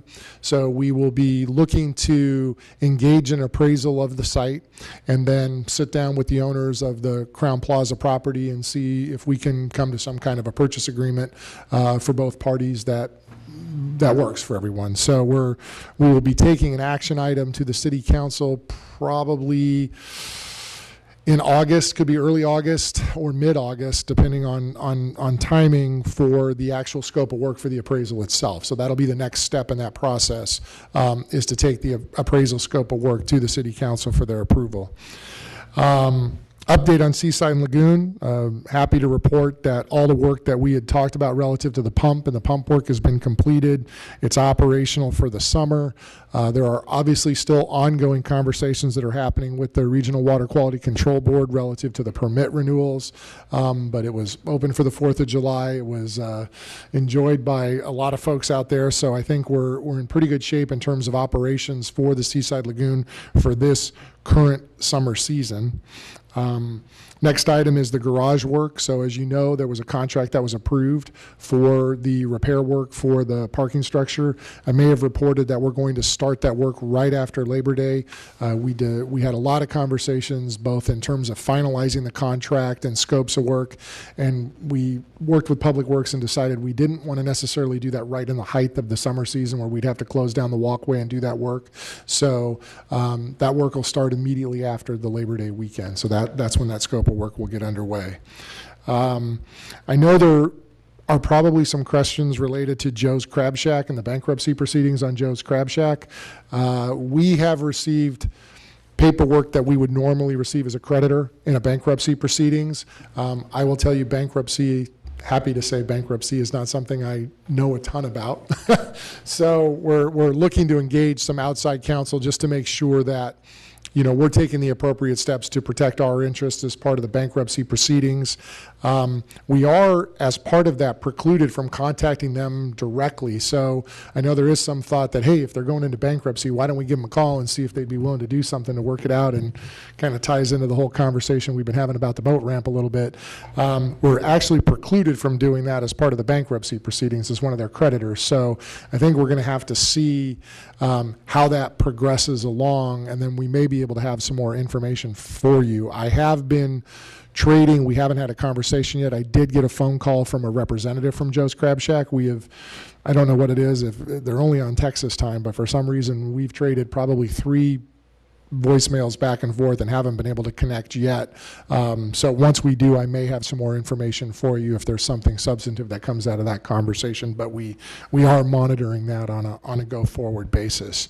And then the last thing that kind of falls under our miscellaneous category is there was a request to give you some kind of an overview on the Tidelands account and the Harbor Fund. We will do a more detailed presentation on that. As I said tonight, I kind of expected this to run a little bit longer. I'd like to set that up as its own agenda item so that we can actually give it the appropriate respect that it deserves if we're going to go over that with you. Obviously, our budget was approved by the City Council that we were proposed. It's largely in line with what our budget has been the last few years in terms of the line items for consultant services, services that are provided by other city departments. So we did not make a lot of changes to our budget for the upcoming year. Very little change in that, but we're happy to go through that on a more detailed basis for you. And like I said, I'd like to set that up as a specific agenda item for discussion rather than have it be part of the director's report. So that's kind of our miscellaneous items. Getting toward the end of the director's report here, some events. Obviously, we just went through the 4th of July. By all accounts, I know Lori went down to the event and said it went quite well for us. I reported that the moorings were up. Actually, attendance was down. What we were hearing in Seaside Lagoon was in 2016 we had about 2,000 people, and in 2017 we only had about 1,200 people. So we were down about 800 in attendance, but I guess there's a sense that maybe might be a little more comfortable and not quite having so many people confined in the space. So I'm not sure that that's the worst thing in the world. And not surprisingly and related, we did have a decrease in parking. In 2016 we had about 2,100 or a little over 2,134 was our number in 2016, and this year we were at 1,823, so about a drop of 300 parking spaces as well. Probably most notable in the plaza parking structure, the second level, the plaza parking structure. One, not many people know that level exists, and then some reports were that that's actually a little further from the beach, so people aren't as are a little reluctant to park there. We also heard anecdotally that we were charging $30 a stall, and that's been consistent with the same parking rate we've charged for the last 2 years. So we've charged $30 a year every year for the last, this is the third year that I'm aware of that we've charged that rate. But there were lots nearby who were undercutting us, charging $20 or make us an offer and we'll give you a place to park. So we do want to maybe think about that next year in the context of the admission price for Seaside Lagoon as well as what you pay to park down in the waterfront. It does kind of lend itself to a pricey day if you pay the $30 to park and then you pay the admission fee to get into Seaside Lagoon as well. So that may have been some of what was driving some of the decrease in parking as well. As far as events go, we continue to have yoga on Pad 10 the second Saturday of every month, and that's supported by the cancer support community. And then we are conducting our meet and greet with the Falconers. That's on Wednesdays.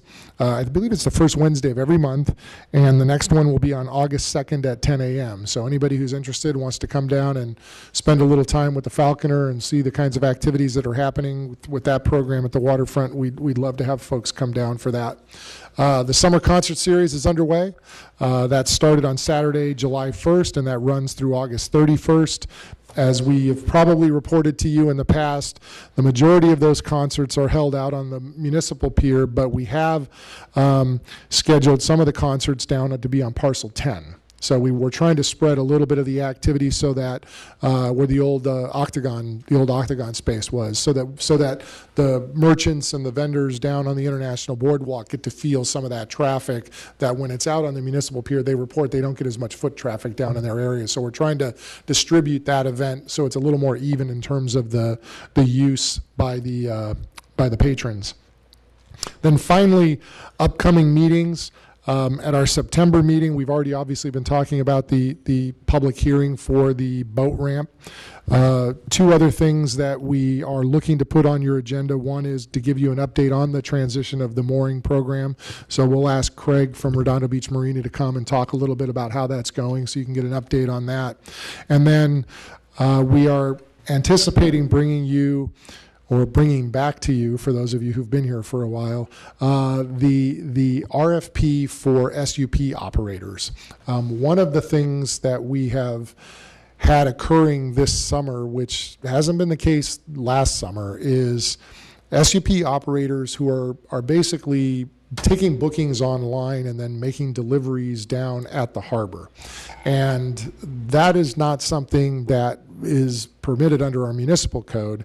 And we started a process in 2015, right when I first arrived, where we were going to draft an RFP. We were going to ask operators to submit responses to the RFP, and then they would give us their business plan, and they would pay a fee or pay a percentage of their proceeds, just like all of our other business operators do in the harbor. We've started to look a little bit at some of the models that are out there. A great model that we are looking at is what LA County Beaches and Harbors does in terms of folks who want to maybe run a surf camp. How do they do that? And so we've pulled down their application and materials to kind of see how that process works. And, you know, not surprisingly, people pay a permit fee and then they pay a percentage of the proceeds that they earn. And so we're looking to move to that kind of a model for the operators who don't have a brick and mortar location within the harbor, because, you know, the folks who can show up with a couple of boards in the back of their truck and hand them to people and let them go out paddling and bring them back can really operate at a much lower overhead than folks who are actually in our harbor paying us rent, paying us percentage rent. So we're going to bring that item back to you. I think it's come through the Harbor Commission once, but it was probably 2 or 3 years ago. It was on a track to go to the City Council in the summer of 2015. The item was pulled from the council, and frankly, we were overcome by events. We didn't really take it back up. There wasn't a lot of issue in 2016, the summer of 2016, but it has reemerged as an issue for us here in the summer of 2017. So we think it's probably appropriate to bring that back to you as a discussion item and start to think about how we want to address some of the, I'll call them freelance stand-up paddleboard operators who are working in King Harbor right now. So we'll have that for you, hopefully on your September agenda. So with that concludes my director's report. I'm happy to tackle, I know it was a bit lengthy and wide-ranging, but I'm happy to tackle any questions you might have on that. It was very good, Director Proud. You covered all my carryover questions. Public comment? Could we have a question first? Yeah, I'll get. Thought we did public first and then the commission second. Do it any order you want. Doesn't matter. Public? Mark's going to ask the same question I was going to ask. Go ahead. Probably. No, Mark Hansen, King Harbor. I just wanted to announce the 26th annual Cure Cancer Cup for the Regatta for Hope for the Tom Collier Memorial Trophy. It'll be coming up this Saturday, July 15th at King Harbor Yacht Club. All of the proceeds go to our lab at Cedars-Sinai. When we got up to $300,000, they named the lab after us. There's a giant bronze plaque on the lab. We are now up to $600,000 and counting to try to cure cancer. It is a super fun event for the public to come down because it's an inverted start race, so you can actually understand it. We start the slowest boats first, fastest ones last, and whoever gets to that finish line first wins. So we have these phenomenal dramatic and photo finishes, sometimes with boats overlap going through the finish line.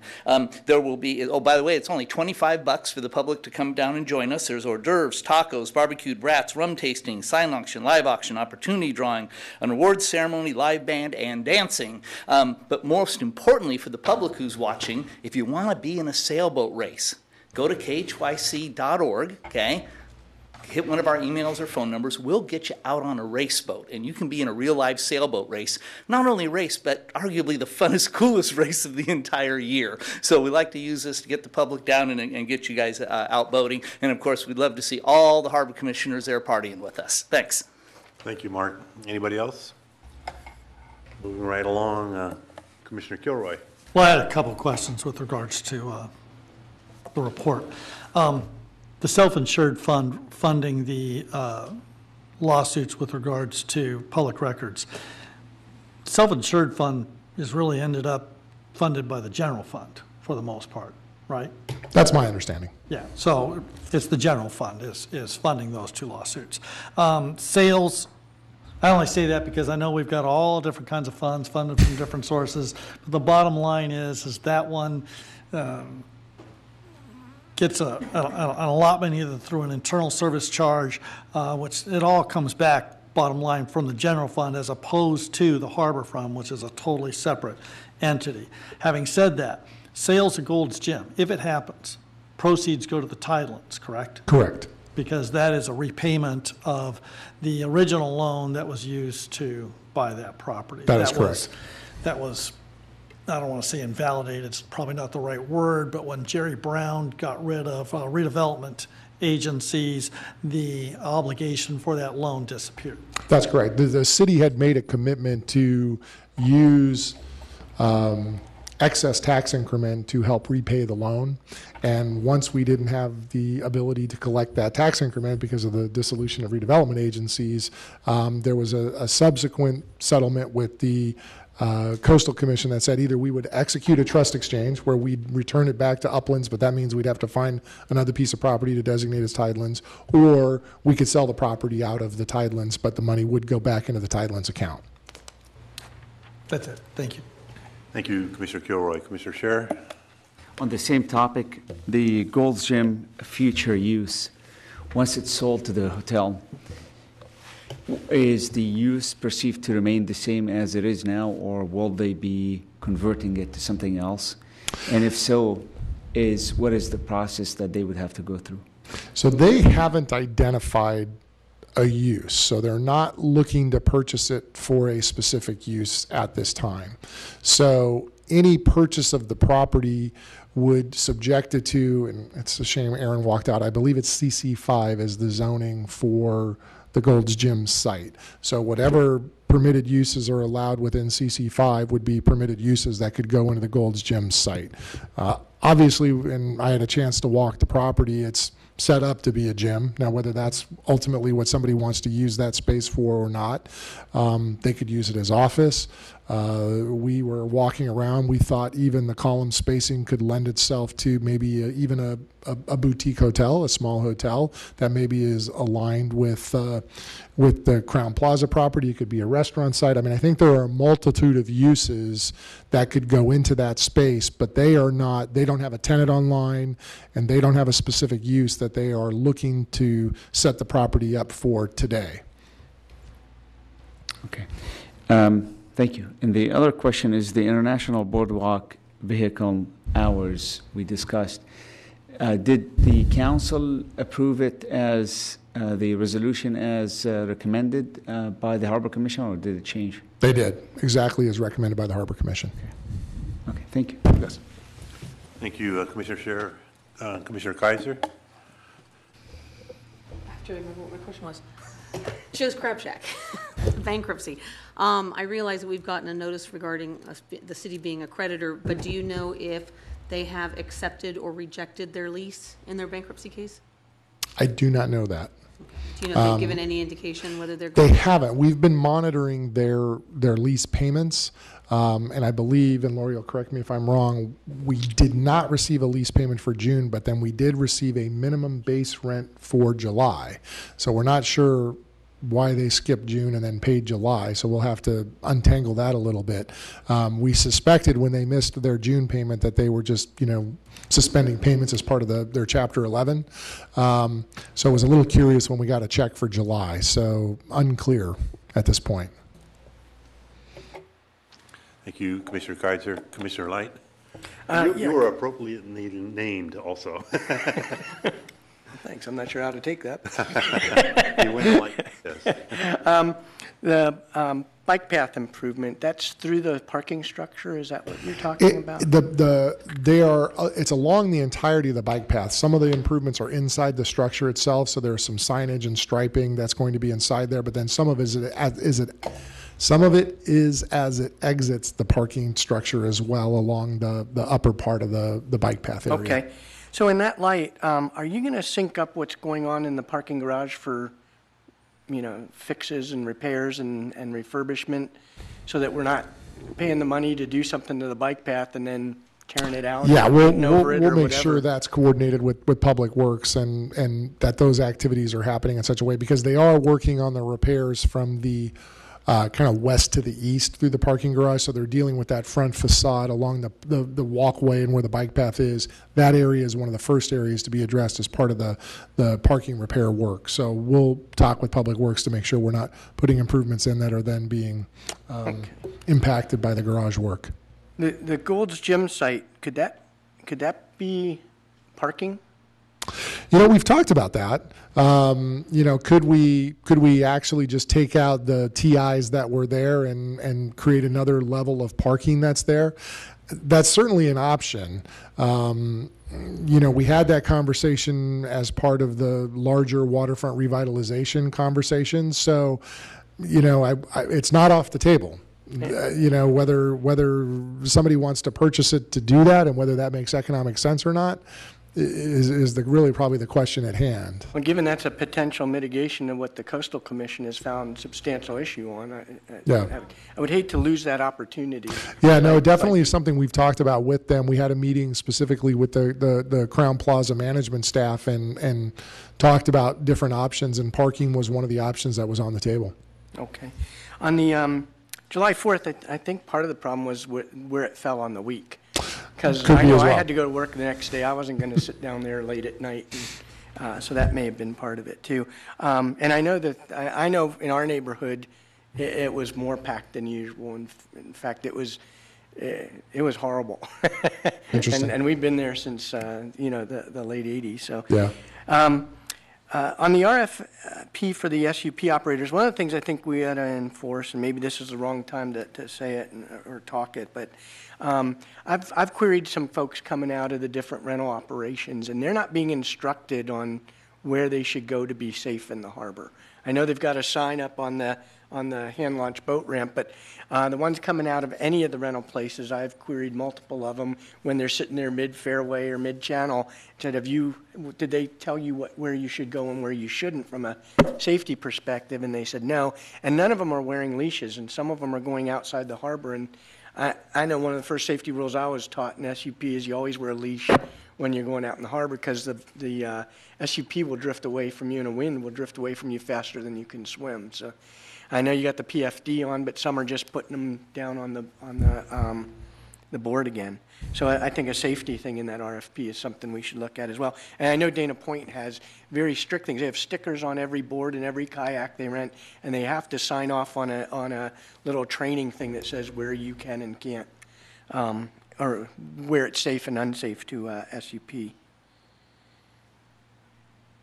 I think that's it for this portion. Okay, thank you, Commissioner Light.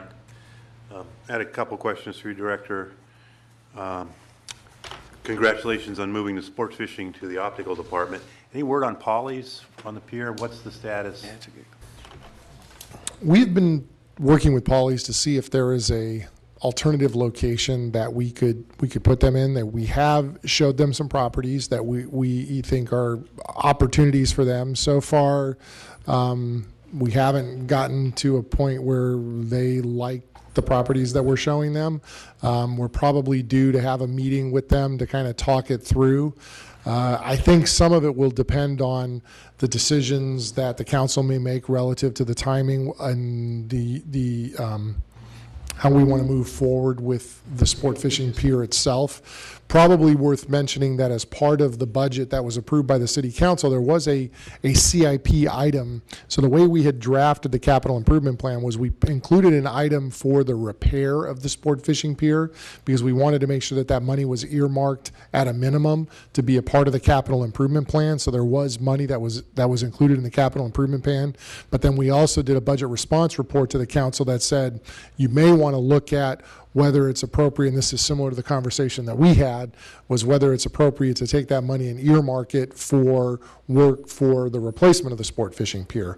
I believe at their July 18th City Council meeting, Public Works will be presenting to the City Council a very similar presentation that we gave to you in terms of what the Moffitt and Nickel report said, where the structural deficiencies are in the pier, how much the potential repair costs for that would be, and what options there may be going forward. And in that staff report, they've included some of the discussion that was had here at the Harbor Commission about we should consider at least making sure that the summer season goes by so that Polly's isn't impacted as part of the summer season, and then kind of revisit that after that season has been completed. So there is continuing efforts to move forward on the sport fishing pier.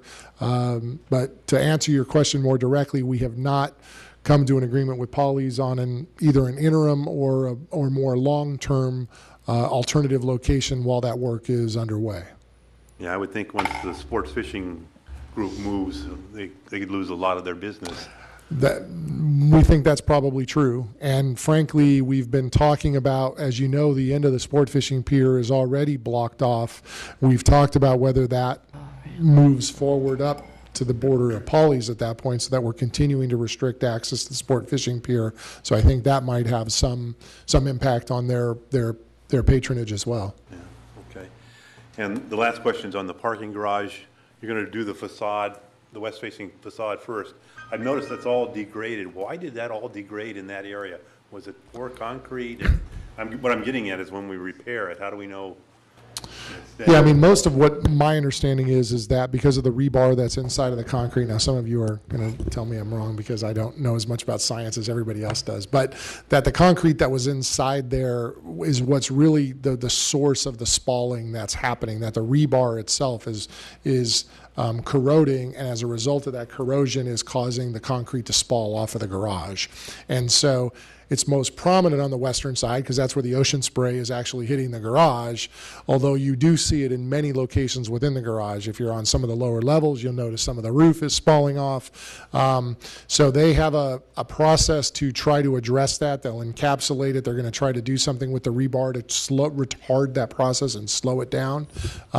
Ultimately, I don't think they can completely prevent it, but they can try to do as much as they can to preserve and restore those elements of the garage that are there. Okay, so it's the rebar that was. That's my understanding is that's and just age. I mean, the quality and the age of the concrete. If you talk to when this item came up to the city council, the Walker parking restoration guys also said that when the garage was built, the quality of the concrete and what we know about concrete design is different than what we know today. And so there's also improvements just in concrete work that would also result in longer lasting structures if it were being done today. All right, thank you. Thank you. And thank you for a very comprehensive report to My pleasure. Finalize the meeting. Anybody else? Motion to receive and file? So moved. All in favor? Aye. Aye. Thank you. Items continued from previous agendas. There are none. Members' items and referrals to staff. We'll start with you, Commissioner Jackson, Commissioner Keitzer. Nope, none. Kilroy. I have a potential one. Do you all have a copy of the whole local coastal program? The coastal plan? The coastal program in its entirety.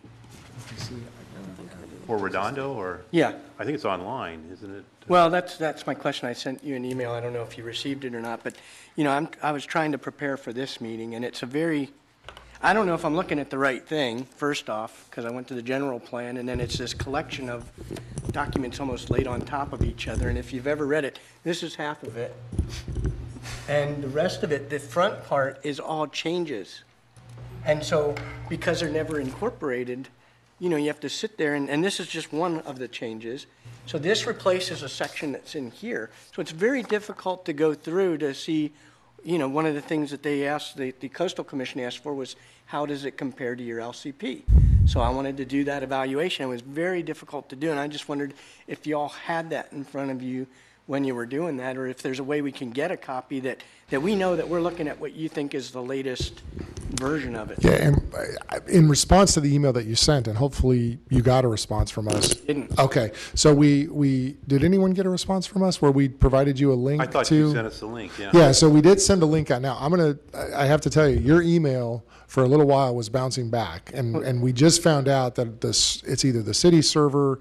I was having a problem with AOL, Verizon, and there's one other one. So we were getting bounce backs. The city attorney told me I should have a redondo.org address, which I've not received. Okay, so we should get you set up with that because we were getting some bounce back, but we did send a link out that what we received from planning is what we believe is the most current document. So I'll make sure that gets back out to you again. Okay. Now, it may not address the question that you've just raised. It may very well be that